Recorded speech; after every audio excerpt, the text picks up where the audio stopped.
1940 में मुस्लिम लीग ने देश के पश्चिमोत्तर तथा पूर्वी क्षेत्रों में मुसलमानों के लिए स्वतंत्र राज्यों की मांग करते हुए एक प्रस्ताव पारित किया।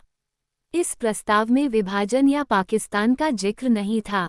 मुस्लिम लीग ने उपमहाद्वीप के मुसलमानों के लिए स्वायत्त व्यवस्था की मांग क्यों की थी?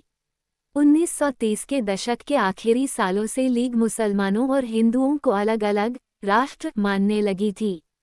इस विचार तक पहुंचने में 20 और 30 के दशकों में हिंदुओं और मुसलमानों के कुछ संगठनों के बीच हुए तनावों का भी हाथ रहा होगा।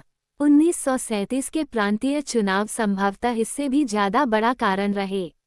इन चुनावों ने मुस्लिम लीग को इस बात का यकीन दिला दिया था कि यहाँ मुसलमान अल्पसंख्यक हैं और किसी भी लोकतांत्रिक संरचना में उन्हें हमेशा गौण भूमिका निभानी पड़ेगी। लीग को ये भी भय था कि संभव है कि मुसलमानों को प्रतिनिधित्व ही न मिल पाए। 1937 में मुस्लिम लीग संयुक्त प्रांत में कांग्रेस के साथ मिलकर सरकार बनना चाहती थी, परंतु कांग्रेस ने इस प्रस्ताव को स्वीकार नहीं किया, जिससे फासला और बढ़ गया। 30 के दशक में मुस्लिम जनता को अपने साथ लामबंद करने में कांग्रेस की विफलता ने भी लीग को अपना सामाजिक जनाधार फैलाने में मदद दी। 40 के दशक के शुरुआती सालों में जिस समय कांग्रेस के ज्यादातर नेता जेल में थे, उस समय लीग ने अपना प्रभाव फैलाने के लिए तेजी से प्रयास किए।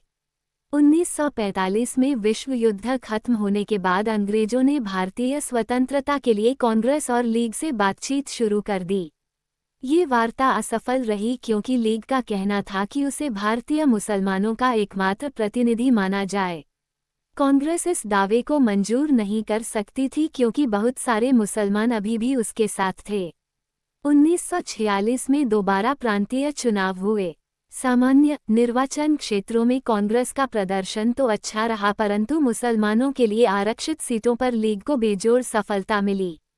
लीग पाकिस्तान की मांग पर चलती रही। मार्च 1946 में ब्रिटिश सरकार ने इस मांग का अध्ययन करने और स्वतंत्र भारत के लिए एक सही राजनीतिक बंदोबस्त सुझाने के लिए 3 सदस्यीय परिसंघ भारत भेजा।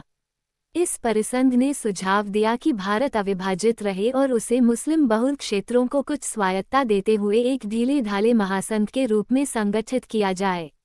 कांग्रेस और मुस्लिम लीग दोनों ही इस प्रस्ताव के कुछ खास प्रावधानों पर सहमत नहीं थे। अब देश का विभाजन अवश्यंभावी था। कैबिनेट मिशन की इस विफलता के बाद मुस्लिम लीग ने पाकिस्तान की अपनी मांग मनवाने के लिए जनांदोलन शुरू करने का फैसला लिया। उसने 16 अगस्त 1946 को प्रत्यक्ष कार्रवाई दिवस मनाने का आह्वान किया।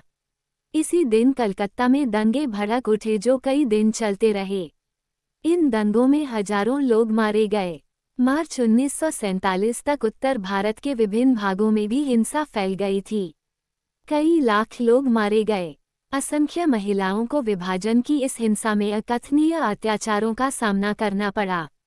करोड़ों लोगों को अपने घर बार छोड़कर भागना पड़ा। अपने मूल स्थानों से बिछड़कर ये लोग रातों रात अजनबी जमीन पर शरणार्थी बनकर रह गए।